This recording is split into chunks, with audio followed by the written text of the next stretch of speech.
ప్రార్థన దినం, whole prayer day అని ఈ రోజున ఒక ప్రార్థన దినముగా ఏర్పాటు చేసి ఆయా సంఘాలలో ఈ యొక్క సర్వీసును, సండే ఆరాధన ఒక ప్రత్యేక విధంగా జరుపుతూ ఉంటారు. దేవునికి స్తోత్రం. అది ఎందుకంటే పెంతుకోస్తు దినాన్ని ఇది ఒక ప్రార్థన దినముగా, ఈరోజు ఒక పెంతుకోస్తు సండే కూడా మనం ఆరాధించాలి.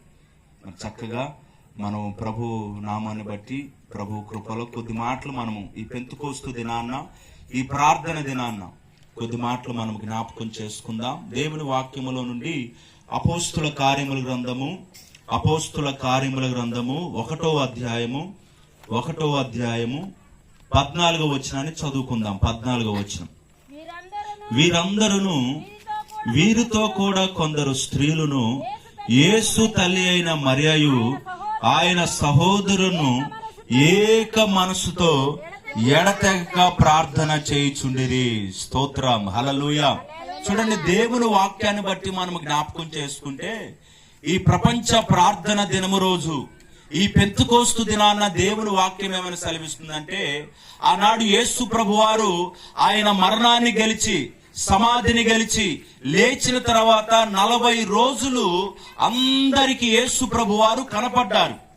40 దినాలు కనబడ్డ తర్వాత ఆయన ఆకాశమునకు, ఆయన పరమునకు ఆరోహణం వెళ్ళేటప్పుడు దేవుడు ఒక వాగ్దానము చేశాడు. అదేంటంటే, నేను మిమ్మల్ని అనాథులుగా విడిచిపెట్టగా మీకు వేరొక ఆదరణకర్తను పంపుతున్నాను. ఇదిగో యెరూషలేమును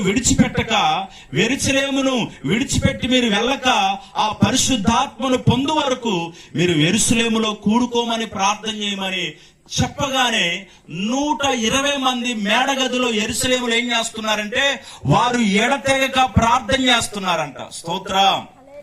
ఎడతెగక దేవుని స్తుతిస్తూ ప్రార్థిస్తూ ఈ 50వ దినమున, ఈ పెంతుకోస్తు దినమున పరిశుద్ధాత్మ దేవుడు వారి మీద వాలగానే శక్తిని పొందుకున్న రోజే ఈ రోజు. దేవునికి స్తోత్రం కలుగును గాక. చూడండి, దేవుని వాక్యం సెలవిస్తుందా దేవుని బిడ్డలారా, వారు అలాగా ఎడతెగక ప్రార్థన చేస్తున్నారంట. ఈ ప్రపంచ ప్రార్థన దినమున దేవుడు మనతో మాట్లాడుతూ నేర్పిస్తున్న అనుభవం ఏంటంటే, ఎడతెగని ప్రార్థన మనందరికి కావాలి. దేవుడు ఏదైనా ప్రామిస్ గా, వాగ్దానముగా మనతో మాట్లాడి, ఈ సంవత్సరం నీకు ఇది చేస్తాను, ఈ నెలలో ఇది చేస్తాను గనుక నువ్వు ప్రార్థనలో ఉండాలి, నువ్వు కనిపెట్టాలని ప్రభు మనకు తెలియజేసినప్పుడు మనం ఏం చేయాలంటే, పట్టు విడవని ప్రార్థన మనకు కావాలి, ఎడతెగని ప్రార్థన మనకు కావాలి. ఈ ఎడతెగని ప్రార్థన ఏంటంటే, విరామము లేకుండా దేవుని యొద్ద నుండి పొందుకునేంత వరకు చేసే ప్రార్థనే ఎడతెగని ప్రార్థన. విరామం ఉండదు ఆ ప్రార్థనకి. నువ్వు స్తుతిస్తావా, కన్నీళ్లు గారుస్తావా, విజ్ఞాపన చేస్తావా, ప్రార్థన చేస్తావా, కానీ విరామం ఉండకూడదు. దేవుని బిడ్డలారా, 40 దినాలు వారు యేసు ప్రభును చూశారు. 40వ దినమున వారు ఆ మేడగదిలోకి వెళ్ళారు. 10 రోజులు వారు ఉపవాసం ఉండి, 10 రోజులు వారు కనిపెట్టి, ఈ 50వ దినమున, పెంతుకోస్తు దినమున ఆ ప్రార్థన చేసి వారు ఏం చేశారంటే ఆత్మచేత నింపబడ్డారంట. చూడండి, దేవుని వాక్యములోనే ఈ 2వ అధ్యాయాన్ని మనం గమనిస్తే, ఈ అపోస్తుల కార్యముల గ్రంథము 2వ అధ్యాయాన్ని మనం చూస్తే, 2వ అధ్యాయము 1వ వచనాన్ని మనం చదువుదాం. పెంతుకోస్తు పండగ దినము వచ్చినప్పుడు అందరూ ఒక చోట కూడి ఉండిరి. అప్పుడు ఏగముగా వీచు బలమైన గాలి వంటి ఒక ధ్వని ఆకాశము నుండి అకస్మాత్తుగా వారు కూర్చుండి ఉన్న ఇల్లంతా నిండెను. మరియు అగ్ని జ్వాల వంటి నాలుకలు విభాగింపబడినట్టుగా వారికి కనబడి, వారిలో ఒక్కొక్కని మీద ఉరాలగా అందరూ పరిశుద్ధాత్మతో నిండిన వారే, ఆత్మ వారికి వాక్శక్తి అనుగ్రహించిన కొలది అన్య భాషలతో మాట్లాడసాగిరి. బిగ్గరగా దేవునికి స్తోత్రాలు చెల్లిద్దామా? చూడండి, ఏదైతే వారు ఒక పట్టుదలతో దేవుని వద్ద నుంచి ఒక మాటను తీసుకొని 10 దినాలు ప్రార్థనలో గడుపుతా ఆ పెంతుకోస్తు దినమున వారిపై బలముగా ఆ శక్తి కుమ్మరించబడటం ఈ వాక్యములో మనం చూస్తున్నాం. వారు ఏదైతే అడిగారో దేవుని బిడ్డలారా, దేని కొరకైతే ప్రార్థన చేశారో, ఈ పెంతుకోస్తు దినమున ఒక్కొక్కరి మీద ఆత్మశక్తి ఏం చేసిందంటే పరిశుద్ధాత్మ దేవుడు కుమ్మరించి వారిపై దిగి వచ్చాడంట. దేవుని బిడ్డలారా, మనం కూడా ఈ కడవరి దినాలలో మన సొంతము ద్వారా, మన శక్తి ద్వారా, మన జ్ఞానము ద్వారా, మన ఆలోచన ద్వారా, మన బలము ద్వారా, మన ధనము ద్వారా ఈ కార్యాలు జరగవండి. ఒక పరిశుద్ధాత్మ దేవుడు కదులుతున్న కాలం ఇది. ఈ అపోస్తుల కార్యముల గ్రంథముకు మరొక పేరు ఏంటంటే పరిశుద్ధాత్మ కార్యముల గ్రంథం అని దీన్ని పిలుస్తారు. ఆత్మ కార్యముల గ్రంథములో మనకి దేవుని శక్తి ద్వారా జరిగిన కార్యాలు, దేవుని ఆత్మ ద్వారా జరిగిన కార్యాలు, అపోస్తులు చేసినటువంటి కార్యాలు, అపోస్తులైన పౌలు ఎలాగైతే వాడబడ్డాడో ఆ రీతంతా కూడా ఈ అపోస్తుల కార్యముల గ్రంథంలో రాయబడి ఉంది. కనుక దేవుని బిడ్డలారా, ఈ కడవరి దినాల్లో మనం డబ్బు ద్వారా నలుగురికి భోజనం పెట్టి మనం ఏం చేయలేం. నలుగురిని మనము జ్ఞానము ద్వారా నడిపించలేం, నలుగురిని మన శక్తి ద్వారా నడిపించలేం, నలుగురిని మన మంచి మాటల ద్వారా, మన ప్రవర్తన ద్వారా ఆకర్షించి నడిపించలేము. గాని ఆత్మ దేవుడే వారిని ఆకర్షిస్తాడు. స్తోత్రం. ఈ కడవరి దినాల మరి ఎలాగ పరిచర్య జరగాలంటే, ఎలాగ దేవుని మరి కార్యం ప్రజలు చూడాలంటే ఆత్మ దేవుని ద్వారా చూడాలి. ఆ పరిశుద్ధాత్మ ప్రభావం ప్రజలు అనుభవించాలి. ఆ తాకిడి వారు పొందుకోవాలి. మనం అరవటం ద్వారానో కేకలు వేస్తాం ద్వారానో కాదు. ఆ ప్రభావం మనం మాట్లాడినా గాని, మనం పాడినా గాని, మనం ప్రార్థించినా గాని ప్రజలు ఆ స్పర్శను తీసుకోవాలి దేవుని యొద్ద నుండి. అయితే మనం ఏం చేయాలంటే ఆ ఆత్మదేవుని మనం అనుభవించాలి, పొందుకోవాలి. మన పరిచర్యలో, మన సేవలో, మన వ్యక్తిగత జీవితంలో ఆత్మదేవుని మనము కలిగి ఉండాలి. కొంతమంది అంటారు వారు ఆత్మదేవుని కలిగి ఆత్మదేవుని పరిచర్య చేస్తుంటే ఇది పెంతుకోస్తోలని వెగతాలు చేసే రోజులు ఇవి. మా డినామినేషన్ వేరండి. మేము కదలకుండా మేము ఇలాగనే చెప్తాం. మేము ఒక మనిషిని కదిలించలేము. మేము ఇలాగనే పాడతాం, ఇలాగనే స్తుతిస్తాం, ఇలాగనే చేస్తాం. మాకు చప్పట్లు ఉండవు, మాకు డ్రమ్ ఉండదు, మాకు వాయిద్యాలు ఉండవు. ఆ పెంతుకోస్తోలు అంటే వారేదో గట్టిగా అరుస్తా మాట్లాడుతూ ఉంటారు. ఆ పెంతుకోస్తోలు అంటే వాళ్ళు ఏదో అల్లరి చేసేటట్లుగా అరుస్తా ఉంటారు. ఇది అల్లరి కాదండి. దేవుడు అల్లరి కర్త కాదు. దేవుడు ఆ యొక్క ఉజ్జీవములో నుంచి ఆయన శక్తిని నింపుతాడు. కనుక వారు ఎలాగైతే విరామము లేకుండా స్తుతిస్తూ, ఆరాధిస్తూ, ప్రార్థిస్తూ ఉన్నారు, ఆ దేవుడు దిగివచ్చాడు. కనుక అభిషేకం కొరకు మరి ఒక పెంతుకోస్తు అనుభవం కలిగి ఈ రోజుల్లో దేవుని బిడ్డలారా కొంతమంది సేవ చేస్తా ఉంటారు. కొంతమంది పెంతుకోస్తు ప్రార్థన మందిరం పెట్టుకోవడం ద్వారా ఆత్మదేవుడు దిగిరాడు. దేవుని బిడ్డలారా మన జీవితాల్లో పెంతుకోస్తు అనే ఒక అనుభవం మనకు కావాలండి. యేసు ప్రభు వారు సమాధిని గెలిచాడు, లేచాడు, ఆయన ఆరోహణమే వెళ్ళిపోయాడు. కానీ ఈ పిరికి వారైనటువంటి శిష్యులందరూ కూడా, బలహీనుడైనటువంటి పేతురు గాని, యోహాను గాని, విద్య లేని పామరులందరూ కూడా ఏం చేశారంటే ఆత్మ ద్వారానే కార్యాలు జరిగించారు, ఆత్మ ద్వారానే కార్యాలు చేశారు. హల్లెలూయా. చూడండి, ఈ పరిశుద్ధాత్మ దేవుడు ఏం చేస్తాడు, ఎలాంటి కార్యాలు చేస్తాడు. నెంబర్ 1 మొదటిగా దేవుని ద్వారా, ఆత్మదేవుని ద్వారా జరిగే కార్యం ఏంటంటే యోహాను సువార్త 14వ అధ్యాయము పరిశుద్ధాత్మ దేవుడు మనకి ఏం చేస్తాడు ఆత్మదేవుని పొందుకోవటం ద్వారా. యోహాను సువార్త 14వ అధ్యాయము 26వ వచనాన్ని మనం చదివితే 26వ వచనం, ఆదరణకర్త అనగా తండ్రి నా నామమున పంపబోవు పరిశుద్ధాత్మ సమస్తం మీకు బోధించి మీతో చెప్పిన సంగతులన్నిటినీ మీకు జ్ఞాపకము చేయును. హల్లెలూయా. ఈ పరిశుద్ధాత్మ దేవుడు ఎవరంటే దేవుని బిడ్డలారా ఆదరణకర్త అని దేవుని వాక్యం రాయబడి ఉంది. ఆదరణకర్త అయిన మనకి సమస్తాన్ని బోధించి మనలను ఆదరించగలిగినటువంటి ఆదరణకర్త.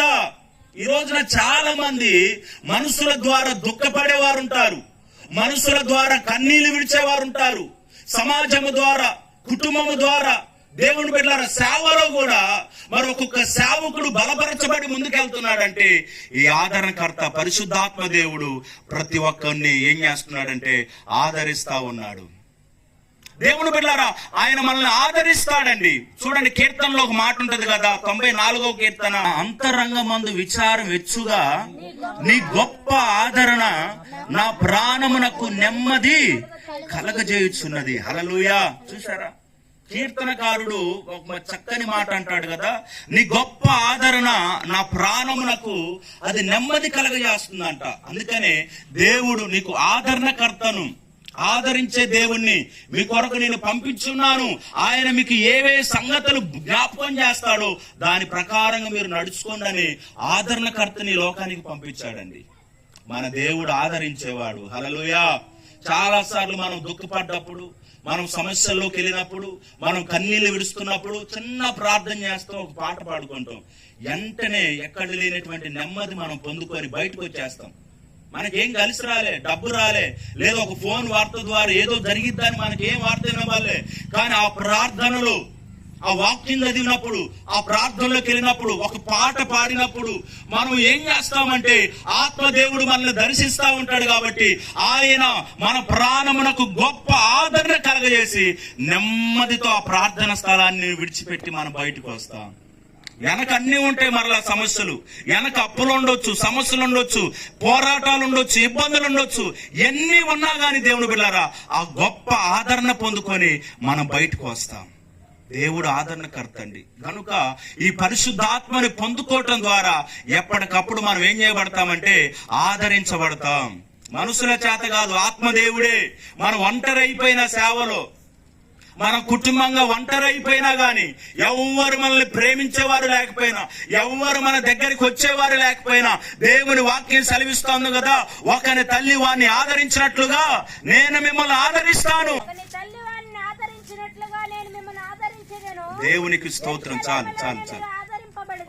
ఒకని తల్లి వారిని ఆదరించినట్లుగా నేను మిమ్మల్ని ఆదరిస్తాను. ఎస్, ఆత్మదేవుడు మనల్ని ఏం చేస్తాడంటే దేవుని బిడ్డలారా ఆయన ఆదరణకర్తగా ఆదరిస్తాడండి. మన కన్నీరు తుడిచేస్తాడు ఆయన.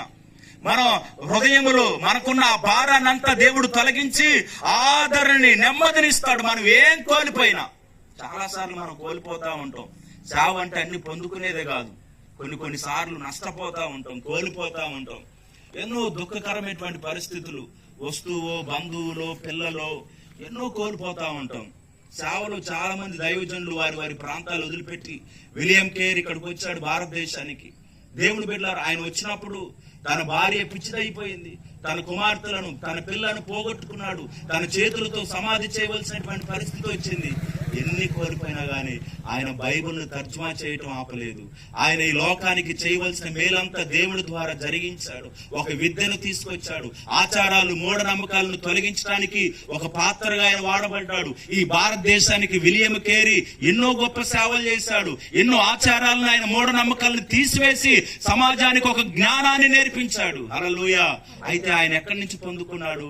ఆదరణ దేవుని యొద్ద నుండి. పిల్లలు కోల్పోయినా, తన కళ్ళ ముందు తన పిల్లలు చనిపోతున్నా, భార్య పిచ్చిదైపోయినా గాని ఆయన సేవను ఆపలేదు కదా.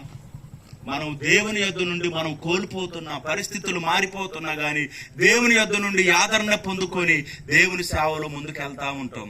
కాబట్టి పరిశుద్ధాత్మని పొందుకోవటం ద్వారా, పరిశుద్ధాత్మని కలిగి ఉండటం ద్వారా మనం ఆదరించబడతాం. రెండో మాట మనం చూస్తే ఈ పరిశుద్ధాత్మ దేవుడు ఏం చేస్తాడంటే దేవుని బిడ్డలారా, ఇదే యోహాను సువార్త 16వ అధ్యాయము 13వ వచనాన్ని మనం చూస్తే, యోహాను సువార్త 16వ అధ్యాయము 13వ వచనాన్ని మనం చదువుకుందాం. 13వ వచనం.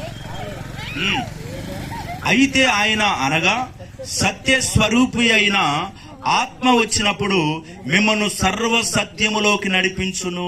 హల్లెలూయా. చూడండి, ఈ ఆత్మ ఏం చేస్తుందంటే దేవుని బిడ్డలారా, మొట్టమొదటి ఆదరణ కలిగిస్తుంది. రెండవది మనలను సర్వ సత్యములోకి నడిపిస్తుందంట. అసత్యములో, సత్యం కాని దాంట్లో మనము లోకములో ఉన్నప్పుడు ఈ ఆత్మ దేవుని ద్వారా సత్యములోకి నడిపించబడతాం. ఆ సత్యం ఏంటంటే దేవుడై ఉన్నాడు, వాక్యమే ఉంది. స్తోత్రం కలుగును గాక. వాక్యమైన దేవుని దగ్గరికి, ప్రభు అయిన యేసుక్రీస్తు దగ్గరికి, సత్యదేవుడైనటువంటి యేసు ప్రభు దగ్గరికి ఈ ఆత్మదేవుడు ఏం చేస్తాడంటే మనల్ని తోడుకొని సర్వ సత్యములోకి తీసుకొస్తాడు. కొన్నిసార్లు చాలా మంది అనుకుంటారు కదా, నేను కలిగి ఉన్నదే సత్యం, నేను ఏదైతే ఆచరిస్తున్నానో, ఉదాహరణకు ఎవరూ కాదు, అపోస్తులైన పౌలు సౌలుగా ఉన్నప్పుడు నేను కలిగి ఉన్న యూదా మత ఆచారాలన్నీ సత్యం, నేను పాటిస్తున్నంత సత్యం. కాబట్టి దీని కొరకు నేను అనేకుల్ని చంపైనా యూదా మతం కొరకు నేను ఒక త్యాగం చేస్తానని క్రైస్తవుల్ని చంపాడు, సంఘాన్ని హింసించాడు. అదేవిధంగా స్టెఫెను మరణానికి సమ్మతించాడు. ఎన్నో భయంకరమైన పరిస్థితులు జరుగుతున్నప్పుడు సౌలు సంతోషిస్తున్నాడు అది సత్యం అనుకొని. కానీ ఎప్పుడైతే దమస్కు మార్గములో దేవుడు సౌలును దర్శించాడు, సౌలుతో మాట్లాడాడు, దేవుని పని కొరకు నియమించాడు, దేవుడు దర్శనమిచ్చాడు, దేవుడు మార్చాడు. దేవుని బిడ్డలారా, ఆ నాటి నుండి సర్వ సత్యాన్ని తెలుసుకొని ఆ సత్యాన్ని బోధించాడు. హల్లెలూయా. ఆ సత్యం కొరకు నిలబడ్డాడు, ఆ సత్యం కొరకు శ్రమను అనుభవించాడు, ఆ సత్యం కొరకు కష్టాలను అనుభవించాడు, ఆ సత్యం కొరకు నిందలు అనుభవించాడు, ఆ సత్యం కొరకు ఎంతైతే క్రీస్తు నామం నిమిత్తమే భరించాలో అన్ని భరించి సర్వ సత్యములోకి వచ్చాడండి. హల్లెలూయా. సత్యం మనల్ని ఏం చేస్తుందంటే స్వతంత్రులుగా చేస్తుందంట. యోహాను సువార్త 8వ అధ్యాయములో ఆ మాట రాయబడి ఉంది. యోహాను సువార్త 8వ అధ్యాయము 31వ వచనంలో ఉంది ఆ మాట. 31వ వచనం. యేసును తాను నమ్మిన యూదులతో మీరు నా వాక్యమందు నిలిచిన వారైతే నిజముగా నాకు శిష్యులై ఉండి సత్యమును గ్రహించెదరు, అప్పుడు సత్యమిములను స్వతంత్రులుగా చేయనని చెప్పగా. హల్లెలూయా. ఈ సత్యం మనల్ని ఏం చేస్తుందంటే స్వతంత్రులుగా చేస్తుందంట. మనం బానిసలం కాదు. సత్యాన్ని తెలుసుకుంటే మనం అసత్యములో పాపములో ఉంటే బానిసలం, పాపానికి కట్టబడి ఉంటాం, లోకానికి భయపడతా ఉంటాం, సమాజానికి భయపడతా ఉంటాం. కానీ సత్యం మనలో ఉంటే, సత్యదేవుడైన యేసు ప్రభువును మనం కలిగి ఉంటే ఆ సత్యం మనల్ని స్వతంత్రులుగా చేసి స్వతంత్ర జీవితాన్ని మనకు అప్పగిస్తా ఉంది. స్తోత్రం కలుగును గాక. కనుక దేవుని బిడ్డారా, మనం పరిశుద్ధాత్మని పొందుకోవటం ద్వారా మనకి జరిగే రెండో మేలు ఏంటంటే మనం సర్వ సత్యములోకి నడిపించబడతాం, మన మనోనేత్రాలు వెలిగించబడతాయి. అప్పుడు మనం అబద్ధమైన దాంట్లో ఉన్నాం. పూర్వపు స్థితి ఏంటంటే మనము దేన్ని ఆరాధిస్తున్నామో, దేన్ని కలిగి ఉన్నామో, దేన్ని పూజిస్తున్నామో, ఏ దేవుణ్ణి కలిగి ఉన్నామో మనకు తెలియదండి మనందరికీ. కానీ పరిశుద్ధాత్మ దేవుని ద్వారా సర్వ సత్యములోకి వచ్చి ఈ దేవుని కోసం మనం ఏం చేయబడ్డామంటే నిలవబడి ఉన్నాం. ఆయన నామానికి మహిమ. హల్లెలూయా. కనుక దేవుని బిడ్డలారా, పరిశుద్ధాత్మ దేవుడు మనల్ని సర్వసత్యములోకి నడిపిస్తాడు. మూడో విషయం ఏంటంటే ఈ ఆత్మదేవుడు మనల్ని ఏం చేస్తాడంటే ఒక నూతన స్వభావాన్ని కలగజేస్తాడు. చూడండి, దేవుని వాక్యముల నుంచి చూస్తే ఆత్మదేవుని ద్వారా జరిగే మరొక కార్యం ఏంటంటే తీతుకు పత్రిక, అపోస్తులైన పౌలు తీతుకు రాసినటువంటి పత్రిక 3వ అధ్యాయము 5వ వచనాన్ని చదువుకుందాం. 5వ వచనం.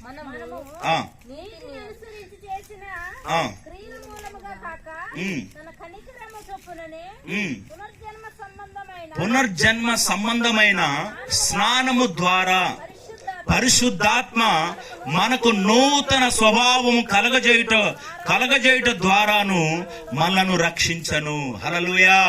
చూడండి, ఈ పరిశుద్ధాత్మ దేవుడు ద్వారా మనకి ఏం చేయబడుతుందంటే నూతన స్వభావం. హల్లెలూయా. మనమేమో మొదటగా ఆదరణ పొందుకున్నాం, రెండవది దేవుని బిడ్డ సర్వసత్యంలోకి వచ్చాం. ఈ పరిశుద్ధాత్మ దేవుడు మనల్ని ఏం చేస్తున్నాడంటే నూతన స్వభావాన్ని ఇస్తున్నాడు, మన బ్రతుకుని మారుస్తున్నాడండి. పాపములో ఉన్ని ఆ పాపాలన్నింటినీ కూడా ఒప్పింపజేస్తున్నాడు. ఎవరు? ఆత్మదేవుడు. మన పాపాన్ని ఒప్పింపజేసి మన పాపానికి పశ్చాత్తాప్తులైనట్లుగా చేసి మనల్ని ఏం చేస్తున్నాడంటే నూతన స్వభావం ద్వారా మనల్ని రక్షించుకుంటున్నాడు. దేవుని బిడ్డలారా, చూడండి, ఈ యొక్క స్వభావం మనల్ని ఏం చేస్తుందంటే నూతన స్వభావం రక్షిస్తుంది. కొంతమందికి నూతన స్వభావం లేకుండా, నూతన మనసు లేకుండా నేను రక్షించబడ్డానంటాడు. వాడి జీవితంలో ఏది మారదు. పాత అన్ని కూడా మరల అలాగనే ఉంటాయి. పాత ఏమీ మార్చుకోడు. పాత ఎలాగని దాచిపెట్టుకొని వచ్చి నేను మారాను అంటాడు. కానీ నూతన స్వభావం అనేది దానికి అర్థం కాదు. పాత స్వభావం, దేవుని బిడ్డలారా, పాతదంతా కూడా పూర్వపు స్థితి అంతా కూడా పోయి నవీన స్వభావం రావాలి. హల్లెలూయా. ఏ స్వభావం రావాలమ్మా? ఏ స్వభావం రావాలి? నవీన స్వభావం, ఒక నూతన స్వభావం. అందుకనే యెహెజ్కేలు గ్రంథములో 36వ అధ్యాయం, యెహెజ్కేలు గ్రంథం 36వ అధ్యాయం 26వ వచనంలో ఉంది కదా, 26వ వచనంలో ఉంది కదా, నూతన హృదయమును మీకు నూతన స్వభావమును ఇచ్చేదనని, నూతన హృదయమును మీకు ఇచ్చేదను, నూతన స్వభావమును మీకు కలగజేసేదను, రాతి గుండ మీలో నుండి తీసివేసి మాంసపు గుండెను మీకు ఇచ్చేదను. హల్లెలూయా. చూడండి, రాతి గుండెను తీసేస్తానన్నాడు. కఠినమైన హృదయం, చలించని హృదయం, రాతి గుండె అంటే కదలదండి. మనం మనుషులుగా ఏం చేయాలంటే బాధ ఇతరులకు కలిగినప్పుడు మనం కూడా అయ్యయ్యో అవునా, అలా జరిగిందా అని మనం బాధపడతా ఉంటాం, స్పందిస్తూ ఉంటాం, ఆపదలో ఉన్న వారికి సహాయం చేస్తూ ఉంటాం, ఆహారం పెడతా ఉంటాం. ఇలాగా ఈ కార్యంలో మనం ముందుకెళ్తా ఉంటాం. ఇదేంటంటే నూతన స్వభావం, హృదయం మారిన స్థితి, స్వభావం కలిగిన స్థితి. కాబట్టి దేవుని బిడ్డారా, ఆత్మ దేవుణ్ణి కలిగి ఉండటం ద్వారా మూడో మేలు ఏంటంటే మనకి నూతన స్వభావం అనుగ్రహించబడిద్ది. హల్లెలూయా. నాలుగోది కూడా నేను చెప్తాను. నాలుగోది చూడండి, పరిశుద్ధాత్మ ద్వారా జరిగే కార్యం ఏంటంటే అపోస్తుల కార్యముల గ్రంథము 1వ అధ్యాయం 8వ వచనం ప్రకారంగా మీరు చూస్తే, 1వ అధ్యాయం 8వ వచనం ప్రకారంగా అయినను చూడండి, అయినను పరిశుద్ధాత్మ మీ మీదకు వచ్చినప్పుడు మీరు శక్తి నొందెదరు గనుక మీరు యెరూషలేములోను యూదయ సమరయ దేశములంతటను భూదిగంతముల వరకును నాకు సాక్షులై ఉందరని వారితో చెప్పాను. హల్లెలూయా. చూడండి, ఈ ఆత్మదేవుని ద్వారా జరిగే 4వ కార్యం ఏంటంటే మనము దేవునికి సాక్షులమై ఉంటాం. ఒక సాక్ష్య జీవితం కలిగి ఉంటాం. మనం దేవుని గురించి సాక్ష్యం చెప్పడానికి భయపడం, మనం బెదిరిపోవం, మనం అదురుకోం. దేవుని బిడ్డలారా, దేవుని గురించి మనం ఏం చేస్తాం చెప్పండమ్మా? సాక్ష్యం చెప్తాం. ఆత్మదేవుడు కలిగించే మరొక ధైర్యం, మరొకటి ఏంటంటే ఆదరణ కలిగిస్తాడు, సర్వసత్యములో నడిపిస్తాడు, నూతన స్వభావాన్ని ఇస్తాడు. మరొక 4వ విషయం ఏంటంటే నీ ద్వారా సాక్ష్యం చెప్పిస్తాడు. ఎందుకంటే నువ్వు మారావు, ఇతరులకు ఆ మార్పు తెలియాలి, నీ నూతన స్వభావం తెలియాలి, నీ నూతన అనుభవం తెలియాలి, నీ రక్షణ అనుభవం తెలియాలి, నువ్వు దేవుని దగ్గరకు వచ్చిన రీతి తెలియాలి. అందుకనే దేవుడు ఏం చేస్తాడంటే నీ ద్వారా ప్రతి స్థలములో ఒక సాక్షిగా వాడుకుంటా ఉంటాడండి. అపోస్తులు పేతురు, యోహాను అంతా పిరికివారు కదా. యేసు ప్రభు వారు సిలువ వేయబడి చనిపోగానే పారిపోయి వారి పనిలోకి వెళ్ళిపోయారు. మరలా పునరుద్ధారుడుగా లేచిన తర్వాత ఈ శక్తిని పొందుకొని వారు మరలా సేవను ప్రారంభించి దేవుని బిడ్డలు ఏం చేస్తున్నారంటే వారు క్రీస్తు గురించి సాక్ష్యం చెబుతున్నారు. పేతురు ఆత్మని పొందుకోగానే ఈ 2వ అధ్యాయం 36వ వచనంలో, 2వ అధ్యాయం 36వ వచనంలో పేతురు అక్కడున్న అనేక ప్రజలకు ఒక సాక్ష్యం చెబుతున్నారు. మీరు సిలువ వేసిన ఈ యేసునే దేవుడు ప్రభువుగాను క్రీస్తుగాను నియమించను, ఇది ఇజ్రాయేల్ వంశమంతయు రూఢిగా తెలుసుకొనివారని చెప్పాడు. హల్లెలూయా. ఆ మాట చెప్పగానే వారందరూ హృదయంలో నొచ్చుకొని, సహోదరులారా మేమేం చేద్దాము? పేతురుని కడమ అపోస్తులు అడిగారంట. దేని కొరకు? మీరు మారు మనసును పొందాలి, మీరు పశ్చాత్తాప పొందాలి, మేమేం చేయాలి? అయితే మీరు మారు మనసు పొందండి, మీరు పశ్చాత్తాప పొందండి, యేసు నామములో రక్షణ పొందండి అని వారికి పరిచయం చేశాడు. దేని ద్వారా? సాక్ష్యం చెప్పి.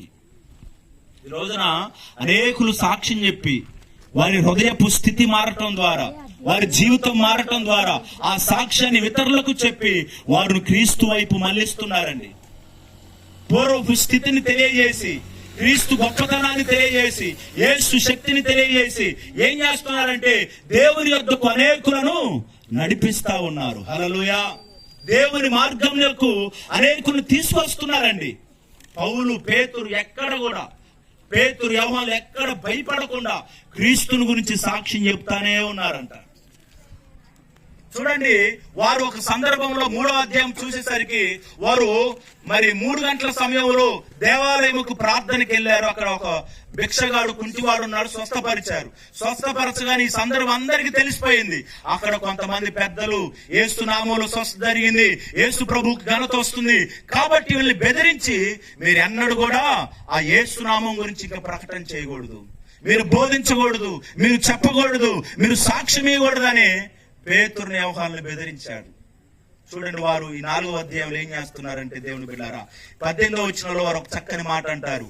18వ వచనంలో ఉంది కదా, అప్పుడు వారిని పిలిపించి, 4వ అధ్యాయం 18వ వచనం, అప్పుడు వారిని పిలిపించి మీరు యేసు నామమును బట్టి ఎంత మాత్రం మాట్లాడకూడదు, బోధింపకూడదు వారికి ఆజ్ఞాపించి, అందుకు పేతురు, యోహాను వారిని చూచి దేవుని మాట వినుట కంటే మీ మాట వినుట దేవుని దృష్టికి న్యాయమా? మీరే చెప్పుడి, మేము కన్న వాటిని విన్న వాటిని చెప్పకుండా ఉండలేమని వారికి ఉత్తరం ఇచ్చిరి. హల్లెలూయా. చూశారు ఎంత ధైర్యంగా వారు చెబుతున్నారండి. మేము కన్నాం, మేము విన్నాం, మా కనులారా చూసాం, మా చెవులారా విన్నాం, వాటిని గురించి మేము చెప్పకుండా ఉండలేం, వాటిని గురించి బోధించకుండా ఉండలేం, సాక్ష్యం ఇవ్వకుండా ఉండలేం. కనుక దేవుని బిడ్డలారా వారు ఏం చేశారంటే సాక్ష్యం ఇచ్చారండి ధైర్యంగా. యేసే నిజమైన దేవుడు. ఆయన పునరుద్ధారణకు లేచాడు. ఆయన ద్వారా రక్షణ కలిగిద్దని ఆత్మ దేవుడు వారిలోకి వచ్చాడు కాబట్టి వారికి భయపడట్లేదు. చూడండి, వారిని చూసి అందరూ ఆశ్చర్యపోయారంట. ఈ 4వ అధ్యాయం 13వ వచనంలో చూస్తే, 4వ అధ్యాయం 13వ వచనంలో వారు పేతురు యోహానుల ధైర్యం చూచినప్పుడు వారు విద్యలేని పామరులని గ్రహించి ఆశ్చర్యపడి వారు యేసుతో కూడా ఉండిన వారని గుర్తెరిగిరి. హల్లెలూయా. వారు ఎవరితో ఉన్నారంటమ్మా? యేసుతో కూడా ఉన్నారని. వారిలో ఒక ఆత్మ ప్రభావాన్ని చూసి, చూడండి, వారు విద్యలేని పామరులని గ్రహించి ఆశ్చర్యపడ్డారంటండి. ఎంత గొప్ప కార్యం జరిగింది. వారి జ్ఞానం ఉందని ఆశ్చర్యపడ్డారా? వారికి తెలివితేటలున్నాయని ఆశ్చర్యపడ్డారా? లేదు. ఆత్మ దేవుని వారు కలిగిండి వారు ఇస్తున్న సాక్ష్యము, వారు రోషంగా చేస్తున్న పరిచర్య, వారి ద్వారా దేవుడు జరిగిస్తున్న కార్యాలను ప్రజలే చూచి ఆశ్చర్యపడి వీరి విద్యలేని పామరులు కదా, ఎంత ధైర్యమైన గంభీరమైన కార్యాలు చేస్తున్నారని ఆశ్చర్యపడి దేవుని బిడ్డలారా వారిని గద్దించిన, వారిని చెయ్యొద్దని చెప్పిన, యేసు నామాన్ని ప్రకటించొద్దని చెప్పిన, సాక్ష్యం ఇయ్యొద్దని చెప్పిన వారు అంటారు కదా ధైర్యంగా, ఇదిగో మేము కన్న వాటిని విన్న వాటిని చెప్పకుండా ఉండలేం. మీ మాట వినుట న్యాయమా? దేవుని మాట వినుట న్యాయమా? ఆత్మ దేవునికి మేము లోబడాలి. పరిశుద్ధాత్మ కార్యానికి కొన్నిసార్లు మనం లోబడాలండి. ధైర్యంగా వెళ్ళిపోవాలి. మనం భయపడొద్దు. అసలుకి సాక్ష్యం ఇవ్వటానికి, చెప్పటానికి, బోధించటానికి ఎక్కడ మనం భయపడొద్దు. ఎందుకంటే ఆత్మదేవుడు ఆయనే నిలబెడతాడు, ఆయనే మాట్లాడతాడు. అది 100ల మంది ప్రజలైనా, 1000 మంది ప్రజలైనా, లక్షల మంది ప్రజలైనా పాడాలన్నా, స్తుతించాలన్నా, సాక్ష్యం చెప్పాలన్నా, ప్రకటన చేయాలన్నా ఎక్కడ మనం భయపడాల్సిన అవసరం లేదు. అది అన్యజనులైనా, విగ్రహారాధికులైనా, అది మతోన్మాదులైనా, అది ఎవరైనా దేవుని గురించి మనం చెప్పడానికి అసలు భయపడొద్దు. ఎందుకంటే మనం కొన్ని చూసాం కదా దేవుని కార్యాలు, మనం విన్నాం కదా, దేవుని ప్రత్యక్షతలు మనం పొందుకున్నాం కదా. ఆ కార్యాలు మనం ఏం చేయాలంటే మనం సమాజానికి తెలియజేస్తా క్రీస్తు నామాన్ని ప్రకటన చేయాలి. అందుకని ఒక పాట పాడుతూ ఉంటారు, ప్రతి చోట సాక్షిగా నేను ఉంటానయ్యా. ప్రతి చోట ఆయన సాక్షిగా ఉండాలి ఆత్మదేవుడు. అందుకని ఆయనను పరిశుద్ధాత్మ మీ మీదకి వచ్చినప్పుడు భూమి దిగంతముల వరకు ఈ సమస్త ప్రపంచం అంతా కూడా మనం క్రీస్తు సాక్ష్యం చెప్పడానికి బయలుదేరాలి. హల్లెలూయా. అదే విధంగా 5వ మాట చెప్పి ముగించేస్తాను. దేవుని బిడ్డలారా, ఈ పరిశుద్ధాత్మను పొందుకోవడం ద్వారా జరిగే కార్యాలు ఏంటంటే, ఆత్మ దేవుని ద్వారా జరుగుతున్నటువంటి మేలు ఏంటంటే, దేవుని బిడ్డలారా ఆత్మ కార్యాలు జరుగుతాయి, అద్భుత కార్యాలు జరుగుతాయి. మనము చేయలేని కార్యాలు, మన సొంత క్రియల ద్వారా చేయలేని కార్యాలు ఈ పరిశుద్ధాత్మ దేవుని ద్వారా ఈ యొక్క కడవరి దినాల్లో కార్యాలు జరుగుతాయి. హల్లెలూయా. ఉదాహరణకి పేతురు 3వ అధ్యాయంలో చేసినటువంటి అద్భుత కార్యం. 3వ అధ్యాయంలో ఏం చేశాడు పేతురు? ఒక కుంటివాణ్ణి ఆత్మ ద్వారా, ఇదిగో వారి వైపు తేరు చూస్తున్నాడు. వారి దగ్గర ఏదన్నా సహాయం దొరికిద్దేమని. కానీ వాళ్ళు అన్నారు కదా, వెండి బంగారములు మా యుద్ధ లేదు గాని మేము కలిగి ఉన్నది నీకు ఇస్తున్నాము, నజరేయుడైన యేసు నామములో లేచి నడవని వాడికి చెప్పగానే దిగ్గున వారు లేచి వాడి బలమును పొందుకొని లేచి గంతులు వేశాడంట. హల్లెలూయా. చూడండి, ఈ యొక్క ఆత్మ దేవుని ద్వారా ఈ కడవరి దినాలు ఏం జరుగుతాయంటే దేవుని బిడ్డలారా అద్భుత కార్యాలు జరుగుతాయండి. జకర్యా గ్రంథము 4వ అధ్యాయము 6వ వచనంలో ఉంది కదా. జకర్యా గ్రంథము 4వ అధ్యాయము 6వ వచనంలో ఉంది కదా, శక్తి చేతనైనను బలమును చేతనైను కాక నా ఆత్మ ద్వారానే ఇది జరుగును. హల్లెలూయా. శక్తి ద్వారా, బలము చేత ఏది కాదండి, దేవుని ఆత్మ ద్వారానే ఈ కడవరి దినాల్లో గొప్ప యెహోవా వాక్కు ఇదే, శక్తి చేతనైనను బలము చేతనైనను కాక నా ఆత్మ చేతనే ఇది జరుగునని. ఆమేన్. హల్లెలూయా. ఎవరి ద్వారా జరుగుతాయంట మా కార్యాలు? ఆత్మ ద్వారా. అందుకని మన మినిస్ట్రీలో, మన పరిచర్యలో, మన సేవలో, మన వ్యక్తిగత జీవితంలో ఆత్మదేవుడు ఎక్కువగా మనం నింపునాయనని ప్రార్థన చేయాలి, కనిపెట్టాలి. మనం 100 సంవత్సరాలు చేసే పరిచర్య, 50 సంవత్సరాలు చేసే పరిచర్య, ఒక్క పరిశుద్ధాత్మ దేవుడు ఉంటే రాష్ట్రాలే కదిలిపోతాయి. హల్లెలూయా. మరి యేసన్న గారు మనకు తెలుసు గుంటూరులో. దేవుని బిడ్డలారా యేసన్న గారు చదువుకుంది 6వ తరగతి. ఆయన ద్వారా దేవుడు జరిగించినటువంటి 1000 సంఘాలు ప్రపంచమంతా తిరిగి వచ్చాడు ఒక్క పరిశుద్ధాత్మ దేవుని ద్వారా. ఒక పరిశుద్ధాత్మ దేవుణ్ణి కలిగి ఉండి ఆయన పరిచర్యలో ఆత్మదేవుణ్ణి ఆత్మ ప్రభావాన్ని ముందు పెట్టుకొని ఆత్మదేవుణ్ణి పొందుకొని ఆరాధన చేసిన, మాట చెప్పిన, ప్రసంగించిన ఆరాధనలో ప్రతి విషయంలో కూడా ఆత్మ స్పర్శన పడ్డాయి, దైవజనులుగా మార్చబడ్డారు. దేవుని బిడ్డారా, పేతురు నీడ కోసం ఎదురు చూశారంట. పేతురు నీడపడ్డా స్వస్థత కలిగిద్దని ఏం చేశారంటే ప్రజలు అపోస్తుల కార్యముల గ్రంథం 5వ అధ్యాయం 15వ వచనం ప్రకారంగా, అపోస్తుల కార్యముల గ్రంథము 5వ అధ్యాయం 15వ వచనం ప్రకారంగా పేతురు నడుస్తున్నప్పుడు ఆ నీడ కోసం ప్రజలందరూ కూడా ఎదురు చూశారంటండి. దేని కొరకు? ఆత్మ కార్యాలు అలాగ జరుగుతా ఉన్నాయి, పరిశుద్ధాత్మ కార్యాలు అలాగ జరుగుతా ఉన్నాయి. దేవుని బిడ్డారా, పేతురు వచ్చుచుండగా జనుల రోగులను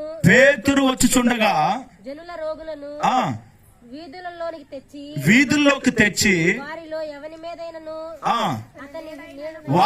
ఎవని మీదైనను ఆ అయ్యగారి నీడ, పేతురు గారి నీడ పడ్డా పడవలనని మంచముల మీదను పరుపుల మీదను మంచముల మీదను వారిని ఉంచిరి. రోడ్డు పొరుగున పేతురు గారు నడుస్తా ఉంటే చూడండి, పేతురు గారిని బట్టి కాదు, ఆయనలో ఉన్న ఆత్మశక్తిని, ఆయనలో ఉన్న ఒక ప్రభావం ఉంది. ఆయన ద్వారా దేవుడు కార్యాలు జరిగిస్తున్నాడు, యేసు నామాన్ని ప్రకటిస్తున్నాడు, పరిశుద్ధాత్మ దేవుడు కార్యాలు జరిగిస్తున్నాడు. కనుక పేతురు ముట్టుకోకపోయినా పర్లేదు, పేతురు తాకకపోయినా పర్లేదు, పేతురు ప్రార్థించకపోయినా పర్లేదు, ఒక నీడబడ్డా స్వస్థత జరిగింది, నీడబడ్డా మేము బాగుపడతామని ఆత్మ దేవుని ద్వారా దేవుని పిల్లలు ఏం చేయబడ్డారంటే స్వస్థత కొరకు ఎదురు చూశారు. హల్లెలూయా. అలాగనే గొప్ప కార్యాలు జరిగాయి. అపోస్తుల కార్యములు, పరిశుద్ధాత్మ కార్యములు నేను చెప్పాను కదా. ఈ అపోస్తుల కార్యముల గ్రంథం అంతా చూస్తే గొప్ప స్వస్థతలు జరిగాయి. పేతురు చనిపోయిన వారిని లేవనెత్తాడు, అపోస్తుల పౌలు చనిపోయిన వారిని లేవనెత్తాడు. దయ్యపు శక్తుల ద్వారా విడుదల కలిగింది, మాంత్రిక శక్తుల విడుదల కలిగింది. కేవలం దేని ద్వారా అంటే దేవుని బిడ్డారా, ఆత్మదేవుని ద్వారా. ఆత్మదేవుని కలిగి ఉండి ఆత్మదేవుని ద్వారా వారు ఏం చేశారంటే అద్భుత కార్యాలు చేశారండి. ఈ కడవరి దినాలలో మన సొంత శక్తి ద్వారా, మన బలము ద్వారా, మనం అరవటం ద్వారా ఏమి జరగవు, కానీ ఆత్మదేవుడు కదలటం ద్వారానే గొప్ప కార్యాలు జరుగుతాయి. హల్లెలూయా. చూడండి, ఈ యొక్క పెంతెకోస్తు దినమున, ప్రపంచ ప్రార్థన దినమున మనం నేర్చుకోవాల్సిన అనుభవం ఏంటంటే 120 మంది మేడగదిలో కూర్చొని ఎడతెగక 10 దినాలు ప్రార్థన చేశారు. 50వ దినమున శక్తి వచ్చింది. ఈ పరిశుద్ధాత్మ ద్వారా జరిగే మొదటి పని ఏంటంటే మనం ఆదరణ పొందుకుంటాం. రెండవ మాట ఏంటంటే మనం సర్వసత్యములోకి నడిపించబడతాం. మూడవ మాట ఏంటంటే నూతన స్వభావం పరిశుద్ధాత్మ దేవుడు మనకు అనుగ్రహిస్తాడు. నాలుగవ విషయం ఏంటంటే మనల్ని సాక్ష్యం చెప్పే రీతిగా పరిశుద్ధాత్మ దేవుడు ధైర్యపరిచి శక్తినిచ్చి భూది దిగంతముల వరకు తన సాక్షిగా వాడుకుంటాడు. ఐదవ విషయం ఏంటంటే ఈ ఆత్మ దేవుడి ద్వారా ఆత్మ కార్యాలు జరుగుతూ ఉంటాయి. దేవుని బిడ్డారా, మన పరిచయలో, మన సేవలో. కనుక ఆత్మ దేవుని ద్వారా, ఈ పరిశుద్ధాత్మ దేవుని కలిగి ఉండటం ద్వారా ఇంకెన్నో ఉన్నాయి. కొద్ది మాటలు ఈ రోజున మనం జ్ఞాపకం చేసుకున్నాం. కాబట్టి మన పరిచర్యలో, మన సేవలో ఇదేదో ఒక పెంతెకోస్తు డినామినేషన్ సంబంధించింది కాదు. ఈ పెంతెకోస్తు అనుభవం అనేది అపోస్తులు కలిగి ఉన్న అనుభవం. అది ఒక మందిరానికి, ఒక సేవకు పరిమితం కాదు. అది ఎవరో పేరు పెట్టుకుంటానో ఐపీసీ చర్చి అని, మరి టీపీఎం అని, ది పెంతెకోస్తు అని ఎవరో పేరు పెట్టుకోవడం ద్వారా కాదండి. ఇదొక అనుభవం, ఇదొక ఎక్స్పీరియన్స్, ఇదొక స్పర్శ. అది అందరూ పొందుకోవాలి. ఆ అందరం కూడా ఈ కడవరి దినాల్లో పరిశుద్ధాత్మ కాలంలో మనం ఉన్నాం. కనుక ఈ కార్యాల ద్వారా ముందుకెళ్దాం. దేవుడి కొద్ది మాటలు దీవించి ఆశీర్వదించును గాక. చిన్న ప్రార్థన.